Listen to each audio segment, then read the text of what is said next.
years. I started off as a volunteer, and I literally went to the southern states. We went door to door, put up flyers and everything, and that's how I ended up in Indiana. And so I worked on the Obama campaign for 2 years, starting off as a volunteer. It definitely, before that, I just lived in America. I feel like when Obama became president or, started running for president, I became an American. And I realized the difference there, and that when he became president. And I also realized that there's a potential for me to, further myself and become a better person in America when he became president. All right, how does everyone feel about Rick Ross lyrics? Well, from the get-go, I thought Rick Ross was a creep, so.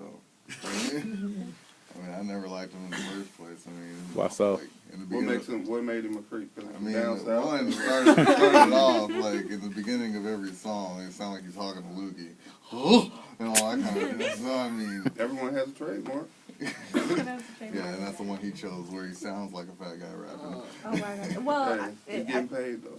I think I think that this is just another. I mean, in almost every podcast we have some ridiculous artist who does something completely, just says something just completely stupid, and it's just like we say almost every time. This is, it's media. It's just to get attention. It's ridiculous, but it gets people talking. We're sitting here talking about how stupid this was. They're saying, there are people over on campus saying, hey, did you hear this? And, people are playing this music because they want to hear how stupid this is. I mean, it gets attention. I'm starting to see a pattern, though.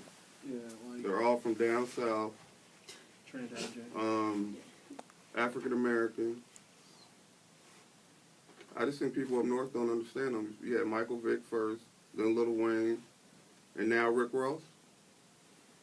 Well, I think when it comes down to, because date rape is a serious thing, and there's been people who've been harmed, hundreds of thousands of women who've have had something slipped in a drink or something else to that effect. Mm-hmm. And then if you kind of look at this whole Molly thing, where ecstasy is a killer, as far as it tears up your brain. So taking the pure form of that, which is MDMA, is a big deal. I don't think he probably sit and thought, I'm going to date rape somebody. But I think, but then when it comes out, then because he didn't really apologize, he just said that he's not about date rape. So I just think it's, to me, in my opinion, I'm looking at, okay, well, you have this drug, you have hundreds of thousands of women who are being assaulted because of these drugs or type of things, and you're rapping about it, but then you didn't apologize for what you said, because what you said was wrong. I mean, it's not about you being from down south, west. Wrong to me is wrong. It doesn't make a difference what coast you are, what's your skin color, what man, male or female. Wrong is wrong. So I think different than these northeast rappers talking about killing people, selling drugs.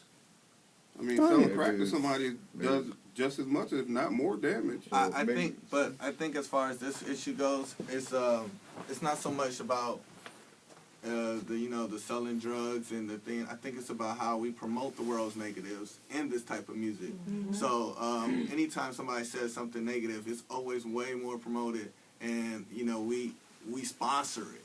If if Rick Ross came out and said peace and love and unity, and he came out and said made a song talking about how he loves girls and how they're